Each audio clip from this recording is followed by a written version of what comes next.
আসসালামু আলাইকুম, আবারও চলে আসলাম নতুন একটা ভিডিওতে। আজকের ভিডিওটা হচ্ছে বাচ্চাদের জামার ডিজাইন। তো সামনে আমি ছোট ছোট কুচি দিব, সেই জন্য হচ্ছে কুচির কাপড়টা আমি কমপ্লিট করে নিয়েছি। এখন হচ্ছে সামনের পাটের সাথে জয়েন করে নিব। তো এক পাটের সাথে জয়েন করে নিয়েছি কুচিটা, তারপরে যে আরেক পাট ছিল সেইটার সাথে আমি আরেকটা সেলাই দিয়ে জয়েন করে নিয়েছি। এখন হচ্ছে এখানে আমি চাপ সেলাই দিয়ে দিলাম। তো হয়ে গেছে সামনের পাটটা। এখন হচ্ছে গলার ডিজাইন গুলো আমি টুকরা কাপড়ের উপরে সেলাই করে বসায় নিচ্ছি। আপনারা এভাবে বসায় নিবেন। আপনারা চাইলে আয়রন দিয়েও বসাইতে পারেন, আমি বেশিরভাগ সময় মেশিনে সেলাই দিয়ে এভাবে বসায় নেই। তবে আয়রন দিয়ে বসাইলে জিনিসটা ভালো হয়।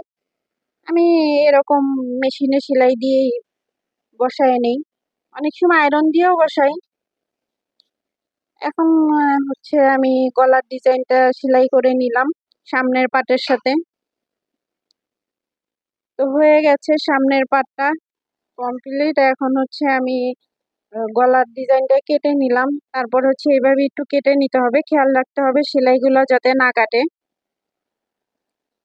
সেলাইগুলো কেটে গেলে সেখান থেকে আবার সেলাই দিয়ে দিতে হবে, নয়তো কাঁচা বেরিয়ে যাবে। তো আমি এখানে একটা চাপ সেলাই দিয়ে দিয়েছি, আর এখানে হচ্ছে আমি হাতের কাজ করব না, সেই জন্যই মেশিনে সেলাই করে দিলাম গলায়। তো হয়ে গেছে সামনের পাট। এখন হচ্ছে পিছনের গলার ডিজাইনটা আমি বসায় নিতেছি।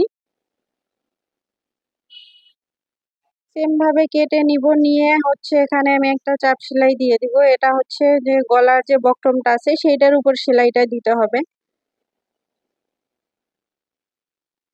তো হয়ে গেছে। এখন হচ্ছে আমি সুতাগুলো কেটে নিলাম, আর হচ্ছে আমি পিছনে ছোট বাচ্চাদের জিপার আছে, সেই জন্য জিপারটা আমি এভাবে টুকরা কাপড় দিয়ে ঢেকে তারপরে একটা কাপড় জয়েন করে নিলাম, যাতে জিপারটা দেখা না যায়। আপনারাও চাইলে এভাবে জয়েন করে নিতে পারেন, আরো অন্যভাবেও জিপার জয়েন করা যায়। আমি এভাবে করে দিলাম, আপনারা চাইলে এভাবেও করে নিতে পারবেন। এখন হচ্ছে জিপারটা ভেঙে গলার ডিজাইনটার সাথে আমি এইভাবে ধরে জয়েন করে নিলাম। এই যে উল্টাইলাম, দেখতেই পাচ্ছেন কোনো কাঁচা টাচা কিছুই বের হয় নাই। অপর পাশটাও আমি সেম ভাবে জয়েন করে নিব। তো জিপারটা আমার জয়েন করা হয়ে গেছে। এখন বাড়তি যেটুক ছিল সেটুকু আমি কেটে নিয়েছি। এখন হচ্ছে শোল্ডারের সেলাইটা আমি দিয়ে দিব।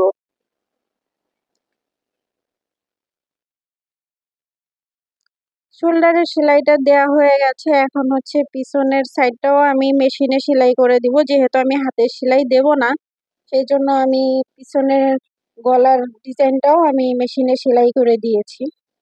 আপনারা চাইলে মেশিনেও সেলাই করে দিতে পারেন গলার যে কাজটা থাকে, আবার চাইলে হাত সুই দিয়েও করে নিতে পারেন। তো আমি মেশিনে সেলাই করে দিয়েছি, যেহেতু বাচ্চাদের জামা, সেই ক্ষেত্রে মেশিনে দিলেই মনে হয় ভালো হয়, তাই আমি মেশিনেই সেলাই করে দিয়েছি। এখন হচ্ছে আমি সাইডগুলো সেলাই করে নিব। আমার যতটুকু মেজারমেন্ট দরকার ততটুকু রেখে আমি হচ্ছে সেলাই করে দিলাম।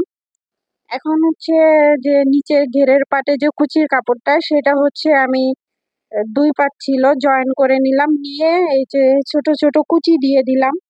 এখন এটা কমপ্লিট হয়ে গেছে। এখন খয়েরি কালারের যে কাপড়টা আছে এক কালারের, সেটাও আমি সেম ভাবে করে নেব। এইটাও আমি কুচি দিয়ে কমপ্লিট করে নিচ্ছি। এখন হচ্ছে আগে যে পাটটা আমি কমপ্লিট করে রেখেছিলাম কুচি দিয়ে, সেই পাটের সাথে এটা জয়েন করে নিব।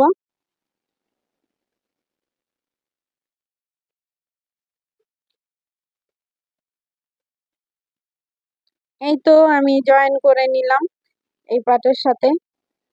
প্রিন্টের কাপড়ের সাথে এক কালারের কাপড়টা, কুচির কাপড়টা জয়েন করে নিয়েছি। এখন হচ্ছে আমার এখানে কোমরে যতটুকু মেজারমেন্ট লাগবে আমি ততটুকু রেখে সাইডটা সেলাই করে দিলাম। এখন হচ্ছে উপরের পাটের সাথে আমি কোমরে যে সেলাইটা থাকে, যে জয়েন্টটা, সেটা দিয়ে নিচ্ছি। তো জয়েন করা হয়ে গেছে। এই তো আমার জামাটা হয়ে গেছে প্রায়। এখন হচ্ছে নিচে যে চিকন করে সেলাইটা দিতে হবে সেটা আমি দিয়ে দিলাম।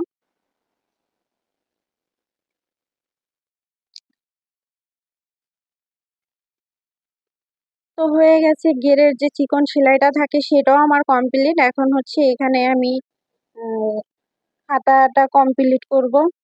তো প্রথমে আমি হাতাটা এভাবে চিকন করে ভেঙে সেলাই দিয়ে নিচ্ছি।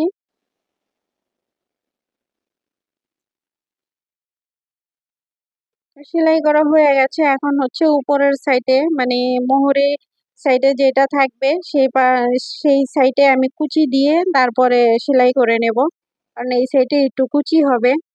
এই হাতাটা দেখতে কিন্তু অনেক ভালো লাগে। আপনারাও চাইলে যাদের মেয়ে বাবু আছে এই হাতা দিয়ে জামা তৈরি করে ফেলতে পারেন। হাতাটা আমার কাছে অনেক ভালো লাগে।